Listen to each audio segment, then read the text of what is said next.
to- Welcome to this presentation. This is Should I Buy Renter's Insurance in My Senior Living Apartment? It does look like I only have one outside participant. That's somebody who's joining me on a phone. And I just want to say to the participant that I do have, you should feel free, if you can, if you know how to mute yourself, unmute yourself. Does anybody want to chime in? I think it's *6 to unmute and mute. But Yeah. Okay, perfect. Feel free to unmute yourself and ask questions as I go. I don't always do that, but since there's only one participant, just feel free to treat it like a conversation with me. Okay. Yeah, great. Yeah, just keep yourself unmuted too. That's fine too. Any questions that you have are great. And there might be other participants, but at this point, we're already starting 5 minutes late, so it's probably just going to be you and me. And so this is Should I Buy Renter's Insurance in My Senior Living Apartment? My name is Patty Dorn, Patricia Dorn, and I'm with the Consumer Education and Advocacy Unit of the Maryland Insurance Administration.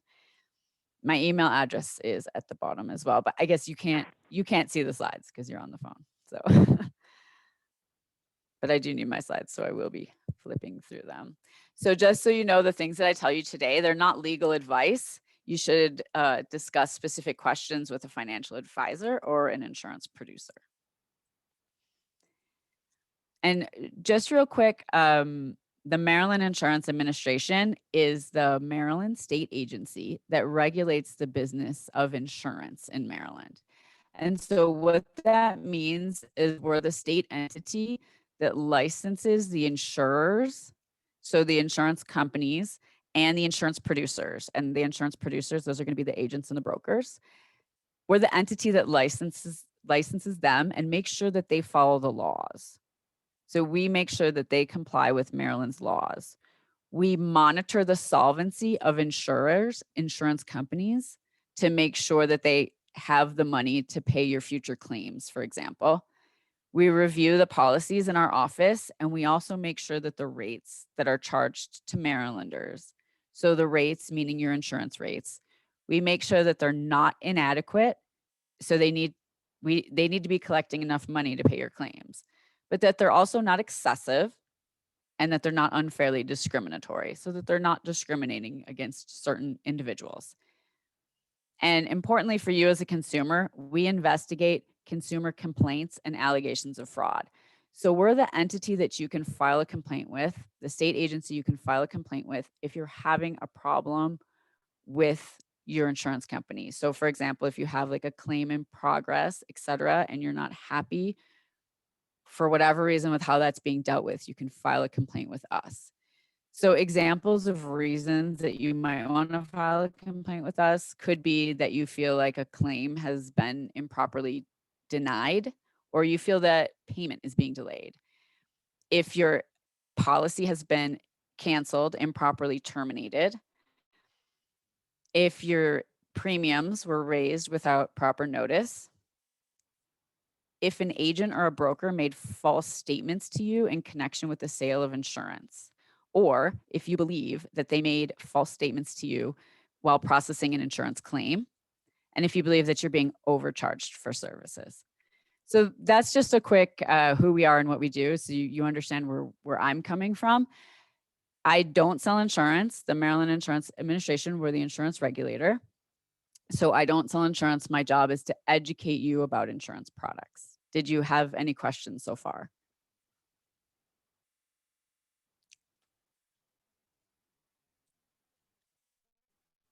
And so what is renter's insurance? So if you rent an apartment, a house, or a room in someone's home, for example, your personal belongings will not be protected against loss or damage unless you have a renter's insurance policy.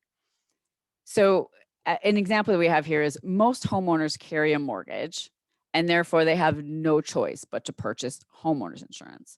So you have a mortgage, you have to purchase homeowners insurance, and you just kind of have it. But with renters, almost all the time, the choice is their own. And many renters choose to go without renter's insurance, even though they face many of the same risks as homeowners. Yes, you're not responsible for the dwelling that you're living in necessarily, but you're still responsible for your things. You're still responsible for protecting the things that you own. And again, just interrupt me if you have any questions. Don't hesitate. And it does look like I do have a couple other people. So welcome if you joined me a couple minutes late. My name is Patricia Dorn with the Maryland Insurance Administration, if you missed that part, and I'm going to be talking to you about renters insurance today. Because I have a very small group, there's just a few attendees here. I do encourage you to go ahead and unmute yourself if you have questions. So *6 to unmute yourself if you have questions, or if you're on the computer, you should be able to just mute and unmute. If you have any issues with that, use the chat, or if you're just more comfortable with using the chat, please use the chat. I have the chat up in front of me, so I'm going to be able to see any questions that come in. However you're comfortable, but again, it's a tiny group, so just feel free to shout out those questions as you have them. So what is renter's insurance? Again, so your landlord likely has an insurance policy that is responsible for the structural damage to the building. So your landlord's policy is covering the dwelling itself, the building. However, your landlord is not responsible for damage to or loss of your own personal property, the things that you own. Your landlord's insurance will not protect you from being liable for damage that you might cause inadvertently. So for example, if you start a kitchen fire and it destroys the house that you've been renting, if you cause some kind of serious plumbing mishap, or if someone is injured by your own property. So your landlord's insurance that covers the dwelling itself, it's not going to cover you in those situations. So if you're liable for damage that you did, that will not be covered, as well as things like injuries, etc. And the policy is not going to cover your things, so your belongings. And today's renter's insurance presentation is specifically for seniors itself. So seniors living in senior apartments. So if I make the reference to the house itself, it's just out of habit.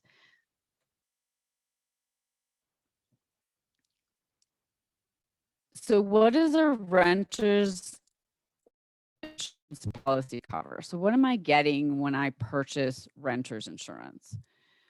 Well, it covers loss or damage to household contents or personal possessions. So the things that you own, your things. The renter's insurance policy can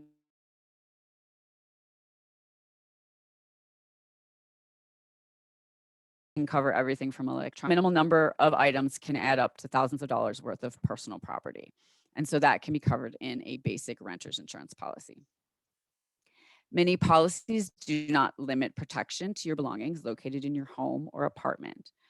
For example, items you have insured often are covered if they're stolen by someone who breaks into your car, or if they're damaged by a covered peril while not on your property.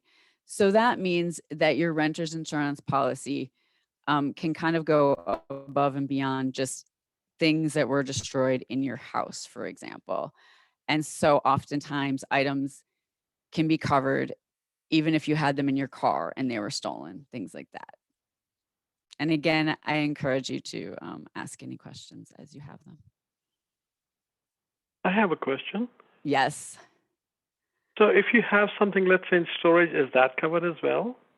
If you have something that is in your storage, if it's permanently located in your storage, I wouldn't think that it would be covered. Mary Jo, would you mind chiming in if you're there? Not at all. It is covered. If you have items in storage, it would be covered for a covered cause of loss. So Mary Jo, even if it's permanently in a storage offsite, that is in fact covered. Yes. Awesome. Thank you for that information. Mary Jo, this is Joy. Doesn't it depend on the terms of the particular policy? Because It does, but generally, if people have items in storage, holiday decorations or off-season clothing, generally it's covered in storage as long as it's a covered cause of loss. I would say double check the terms of your policy, because I believe that there's some policies that may exclude based on where it's actually stored and things like that. So I think you just need to be careful and don't assume that it's always going to be covered. Thanks for that. Thanks for the great question. Thank you for the question. And thanks, Mary Jo and Joy, for chiming in. And so more of what does the renter's insurance policy itself cover? So it's going to give you additional living expenses in the event of a covered loss that makes your home, apartment, or condominium uninhabitable. So if you have a covered loss and you can no longer live in your apartment. So, we're talking to seniors today, and most seniors living in senior living apartment complexes. It's an apartment, not a home. And so not a house. In that case, in your apartment, if there's damage to the building itself that you're renting and you have to live elsewhere while the building is being repaired or while you relocate, you will have coverage for additional living expenses incurred during this period of time. And so a lot of people assume that if your neighbor starts a fire in your apartment and now you have to live somewhere else for 6 months or a year, that your landlord's going to take care of that. They're going to take care of it. Well, probably not, and certainly not necessarily. That's what your renter's insurance is going to cover. They're going to cover those additional living expenses in case you need to relocate for your time. The next thing is liability coverage for injuries to others and or their property that was caused by your negligence, as well as medical payment coverage for others that are hurt while on your property, even if you are not at fault. And so you're going to get this liability coverage for injuries to others and their property. A renter's insurance policy covers your personal property and your personal legal responsibility. That is known as liability for injuries to others and damage to their property. So that is also going to be part of your renter's insurance policy.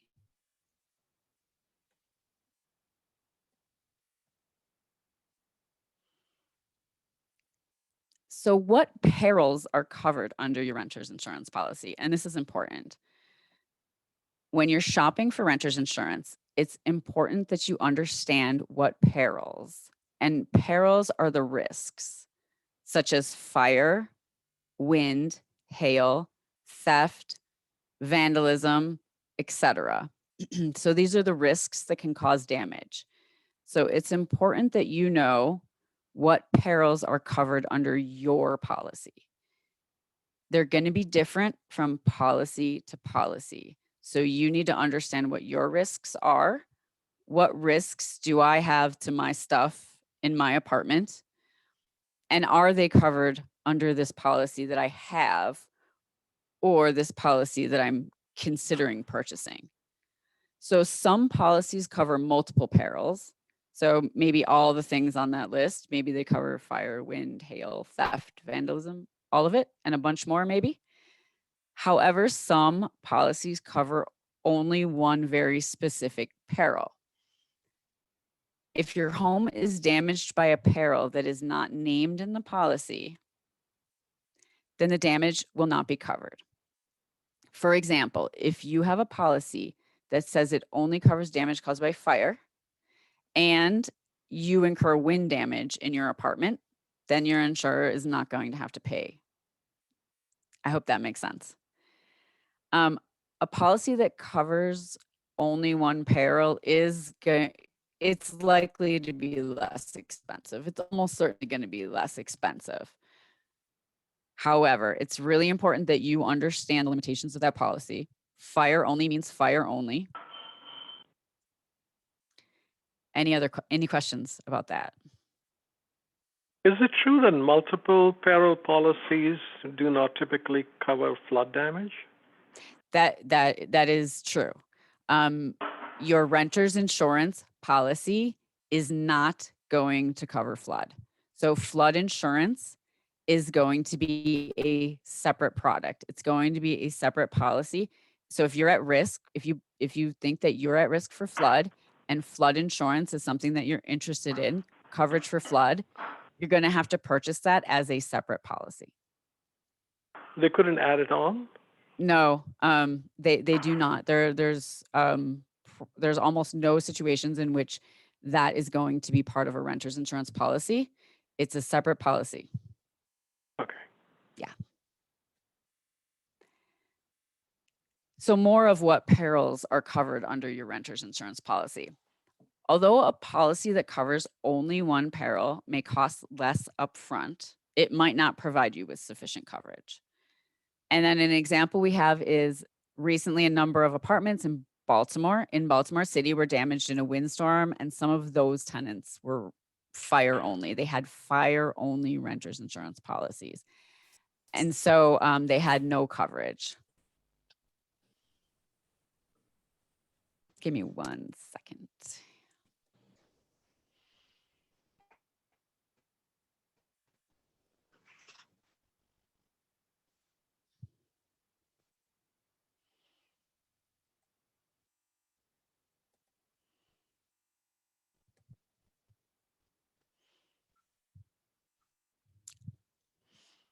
I forgot I wasn't the host. Jocelyn, can you turn people's cameras off, please?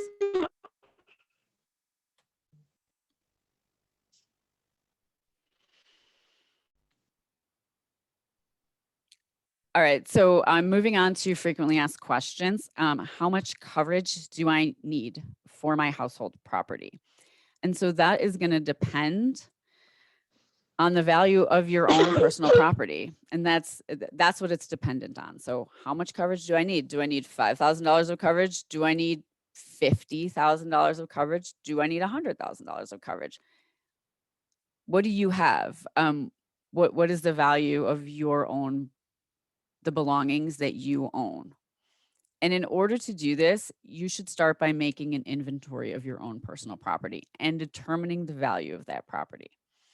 That will help you get an idea of how much insurance to purchase. I have a link here, and I'm not going to play the video, but I have a link creating a home inventory. And if you use YouTube, the state of Maryland has great YouTube videos. The Maryland Insurance Administration has made one on creating a home inventory, which can be really helpful to you. But for now, we'll just talk about it. So you have all your things in your apartment, and you need to start a home inventory. In order to get the right amount of renter's insurance, you need to know the value of your stuff. So where do you start? Because that can feel pretty overwhelming. You can start by grouping items together in logical categories. It depends on how kind of your mind works. How do you want to do this? Do you group things in logical categories, or are you somebody who's going to go room by room? It can be a little overwhelming to list everything, but if you're trying to make an estimate of what you have, you kind of do need to get out a pen and paper and list some things. What did you pay for that? How much is it worth? You really do kind of need to grab a pen and paper in this situation. So you get an idea of the value of your own belongings. That's great. It's also good to make sure that you photograph what you have, because if you were to have a claim, so if it makes sense to you to purchase $50,000 worth of renter's insurance, so you do your list, and at the end you're like, okay, it looks like I have $42,000 worth of things. Maybe I'll round up and purchase $50,000 worth of renter's insurance. Okay, great. Now you need to photograph or videotape the things that you have. Because if you have a claim, the insurance company is not just going to write you out a check for $50,000. They're not just going to say, okay, you have $50,000 worth of coverage. Here's a $50,000 check, replace your stuff. You are going to have to show that you owned those things, and then they're going to replace the things that you owned. So photograph the items or videotape those items in your house. And don't wait until your place is clean and perfect or anything. Just do it. Likely no one's ever going to see those pictures except you anyway. And if someone else does need to see them, you're going to be super grateful that you have them, and you're not going to care that your closet was a mess when you took those pictures. So take pictures of rooms, take pictures of closets, the things in your closet. You're paying to insure those things. So you certainly would want to get them replaced if you were to have a fire or some other peril. Open up drawers, take pictures of things in drawers. If you have, storage bins under your bed, lift the top off, take a picture of that too. That's your stuff. That's your stuff that you are going to want to have replaced if something were to happen. And then when you're done with that, store that home inventory and those related items. The related items are going to be things like sales receipts, appraisal documents, things like that. Store them in a safe place, such as the cloud, or maybe a safety deposit box if you have a safety deposit box. So an updated inventory can make it easy to file an accurate and detailed insurance claim. And that's what you want to do. You want to file an accurate and detailed insurance claim, and you would want that process to go as smoothly as possible for you. Any questions? I don't see any questions in the chat or anything.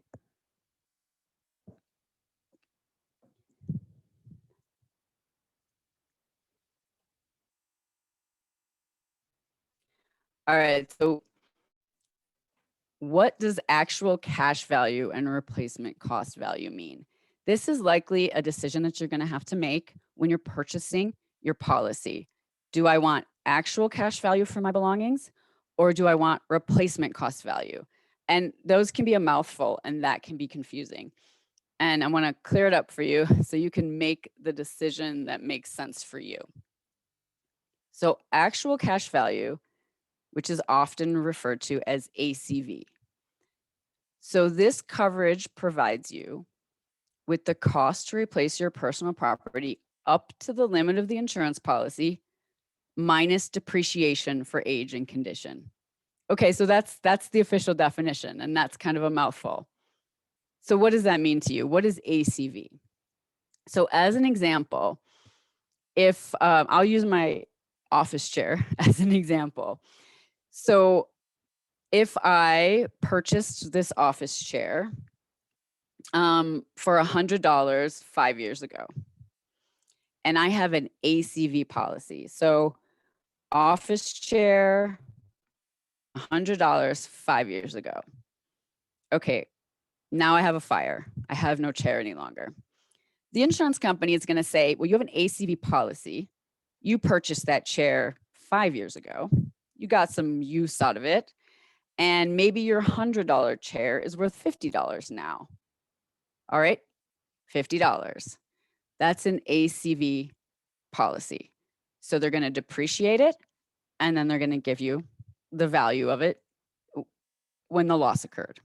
So maybe that's $50. Let's say that you have an RCV policy, replacement cost value. I'm going to read you the definition. This coverage provides you with the cost of replacing the damaged or destroyed property up to the policy limits without any deduction for depreciation. So what does that mean? $100 chair 5 years ago. Well, now I have to replace it with a new one. The new chair is $125. So the insurance company is ultimately going to give you enough money, $125 in this example, to replace that chair. And so that is the difference between ACV and RCV. That is not me saying that one is better than the other. It depends on what makes sense to you. So it depends, it's a personal choice whether or not you want an ACV or an RCV, but it's just very important to understand the difference. And this is kind of the question that we just had a few minutes ago. When I was a homeowner, my policy didn't cover damage caused by earthquakes or flood. Is it the same with a renter's insurance policy? Damage from earthquakes or flood are not generally covered by the renter's insurance policies, but they may be available to you as separate policies. And down here, I have the website. If you are interested in a flood insurance policy, the National Flood Insurance Program does provide flood insurance in many areas, and you can find more information at floodsmart.gov, www.floodsmart.gov. Any questions about any of that? All right, moving on. How much does renter's insurance cost? So the actual cost is going to depend on the amount of coverage that you want and the type of coverage. So do you want RCV or ACV? So you can probably already guess that an ACV policy is probably going to be a little bit less money. You're going to get less back if you have a claim. And so it's probably going to cost you less money in premiums. And also the deductible matters. If you choose a $500 deductible, your policy might be more expensive than somebody who chooses a $1,000 deductible, for example. The average renter's insurance policy costs between $15 and $30 per month. And certainly replacing all of your possessions or being liable for an accident will cost you more. Are discounts available? So insurers will often reduce your premiums if you have fire or burglar alarms, fire extinguishers, sprinkler systems, and or deadbolts on exterior doors. And also you may get a discount if you have more than one policy with your insurer. Property damage liability waiver. So this is an FYI. Your property management company or your landlord may require that you purchase a property damage liability waiver. This is just something to be aware of. And this is a PDLW. It might be referred to as a PDLW, which is kind of a mouthful. Or include a fee for a PDLW as part of your rent. It's important for you to know that this PDLW is not renter's insurance, and it typically will not cover any of your belongings. A PDLW generally only covers damage to the building and may only apply to certain type of events, such as fire, smoke, explosions, or leaking water. And so, yes, it's going to give you some liability protection. No, it is not going to cover your belongings. That is just something to be aware of. And now I'm going to introduce you to the rate guide. The Maryland Insurance Administration publishes a rate guide. We publish it for several different insurance products. So we'll be talking about the renter's insurance rate guide. And we believe that it is super important that you comparison shop. Comparison shopping is the key to getting the most out of your insurance dollar. So tips for getting the most out of insurance shopping is make sure that you provide the same information to each insurer or insurance producer. If you're doing an apples to apples comparison, make sure that you're not switching around the deductible, for example. Like, okay, with A, I agreed to a $500 deductible with the quote, and then here a $1,000 deductible. Make sure that everything stays the same so you can get that apples to apples comparison while you're shopping. And it can be great to just, write it down. Write it down, and I'll show you a little example of something that's in the book that you can use. But just make sure that everything kind of stays the same, or it's really, really hard for you to compare the different companies. Don't forget to ask about discounts. Ask about those deductibles. Know your deductible. know when the deductibles apply, ask about what's covered, ask about what's excluded, and you can consider different factors such as the coverage limits or customer service, or you can even talk to friends, family, and neighbors about their experience with different insurers. So I'm going to talk about the rate guide or show some of you the rate guide. And just FYI, it's for educational purposes only. And again, not intended to provide legal advice or opinions regarding coverage under a specific insurance policy or contract, nor should it be construed as an endorsement of any product, service, person, or organization mentioned in this guide. And so what I'm just saying there is that you're going to see the names of insurers that do business in Maryland. These are just little snapshot examples where the insurance regulator, we don't make recommendations about any insurer. This is what the cover looks like, and I'm going to show you examples from February 2021. So the one of the first pages you're going to see is the renter's policy scenario, and that's a great place to start. This just shows you what the whole page looks like, and it can be kind of hard to see on the screen. And so I have zoomed in a little bit here, and I'm going to pretend that I'm living in Allegheny County. It's the first example here. So I'm in Cumberland, Allegheny County, and I want $50,000 worth of coverage. Okay, that's the first example here. You're not going to be able to find your exact example, your exact scenario, but the idea is that you use the rate guide to find the situation that closest matches your own situation, and then you can get an idea of what the rates are. So maybe I don't live in Cumberland, maybe I live in a small town outside of Cumberland, but I'm still going to use this example.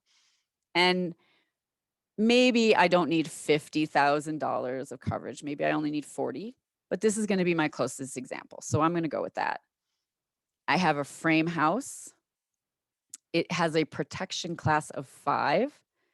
A protection class is how far away you are from services, the quality of the fire services near you, or how far you are from a fire department or fire hydrant. And you do not need to know your own protection class. The insurer will be able to tell you your protection class based on your address. So I chose a $500 deductible, let's say, and $100,000 of liability. So let's use the rate guide to see how much I'm going to be paying for renter's insurance. This is a full page of what you're going to see with the rates. All kinds of insurance companies. And I would use the very first column because I'm living in a small town outside of Cumberland. And so I'm going to use the column that says Allegheny. And I can kind of scroll down that column with my eyes. And I can see right away that there is a lot of variance from company to company. These are rates for 1 year. And there are rates that are $150, $160 per year. And there's also rates that are over $500. And this is for the exact same insurance product. So this is the quote for the exact same product. Right here, I zoomed in to make it a little bit easier for you to see. And so here I am at Allegheny, and right there you can see 6 different examples, and you can see the variance for the exact same insurance policy for 1 year's coverage. And I think that showing you this does a couple things. It shows you that there is a difference from company to company and that it is worth shopping. And also, I hope that it tells you that it is worth using our rate guide too, because we do put a lot of time and effort into this, and it is a really great resource for Marylanders to get all kinds of information in one place. And it's a great way to start to shop. And it's not just for renters insurance. We publish it for auto, also for homeowners, as well as the Medicare supplement. And this is what I made reference to before, the policy comparison worksheet. That is in the rate guide as well. And you can use that for shopping. So if you went down the list and you narrowed it down to 3, maybe they weren't the cheapest 3, maybe they were on the low end, but they were also companies that you know, companies that people told you, hey, I've been with them, they're great. Whatever your reasons are, you choose 3 companies, for example. You can choose less, you can choose more.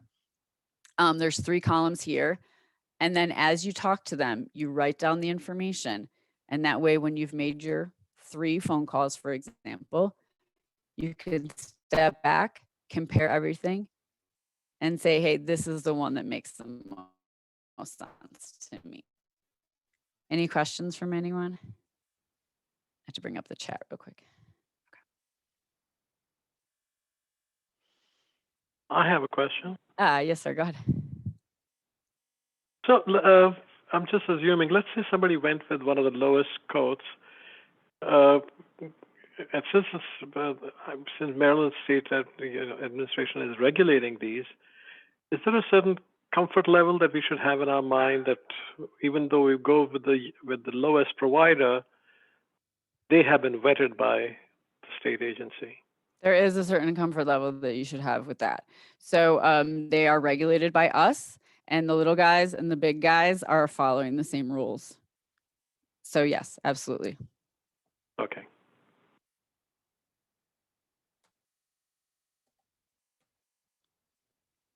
So the brochure is available online. You can just look at it online. You can print it out as well, or you can request a copy. And since some of you are phone only, I'm going to go ahead and read that. You can call us at 1-800-492-6116, 1-800-492-6116. You can call us to request a copy of this rate guide. The insurer phone numbers and websites are available in the back of the book. And so, you know, you can just use it as a resource for everything. You choose the 3 companies, perhaps based on information that you have and the rates that you see. You can turn to the back of the book. You're going to see those websites and you're going to see those phone numbers as well. And so just to wrap it up a little bit, after a loss, what if you have a loss? What should you do? Contact your insurer promptly. It is important that you have their information sort of at your fingertips, right? So maybe you've programmed it into your phone. That would be a great place to have it. Or maybe you have it with your inventory. A little bit less convenient, but you should have your insurer's information somewhere where you can reach it if you have a loss. Because if you have a fire or something like that, if you know, it's not going to do you any good if you keep their phone number on your refrigerator or, you know, in your filing cabinet or something like that. Take photographs or video of the property clearly showing the damages.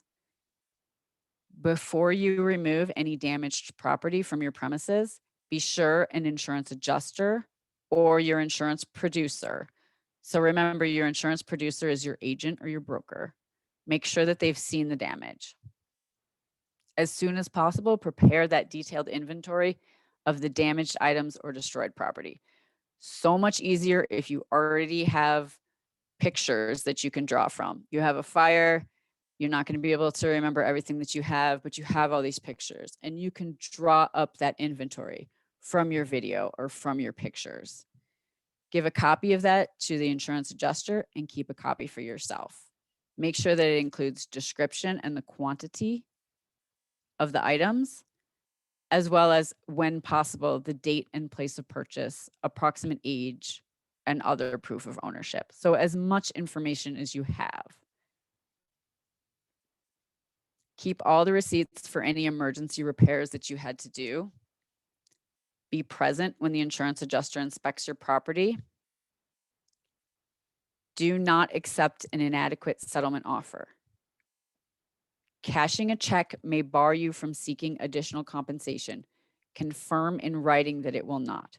If you receive a check, but you believe that you still are owed additional compensation, confirm in writing that that will not stop you from seeking more compensation. Any questions? If your insurer denies any part of your claim, be sure they put the denial in writing and keep that paperwork. So again, create that inventory, please. Photograph those rooms and safeguard those records. Keep your insurance producer's name and telephone number and your policies on hand. So the Maryland Insurance Administration is here to assist you with your insurance questions or issues. We are here 5 days a week to answer your questions. Please contact us to verify that the insurer or the insurance producer you select is authorized to sell insurance in Maryland. That helps protect you from insurance fraud. And you can contact us at 1-800-492-6116. And you can visit us online at www.insurance.maryland.gov. And some additional resources are on the screen. Those additional resources we have here are the National Flood Insurance Program, the Maryland Emergency Management Agency, as well as FEMA. If you are interested, the contact information is available for them as well. Questions, please. You may not have questions right now, but if you do in the future, shoot me an email. It's patricia.dorn@maryland.gov. Patricia.dorn, and my last name is spelled D-O-R-N. And if you have any other questions, this is the time to unmute yourself, ask questions, or go ahead and put them in the chat.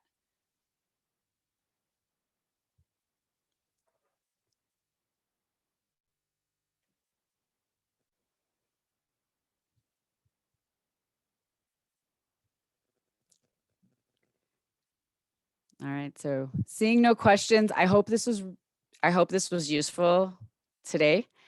Again, you can contact me via email, patricia.dorn@maryland.gov, with any questions about renters insurance in the future. I appreciate you attending and thank you so much. Hope to see you at our events in the future. Thanks, everyone.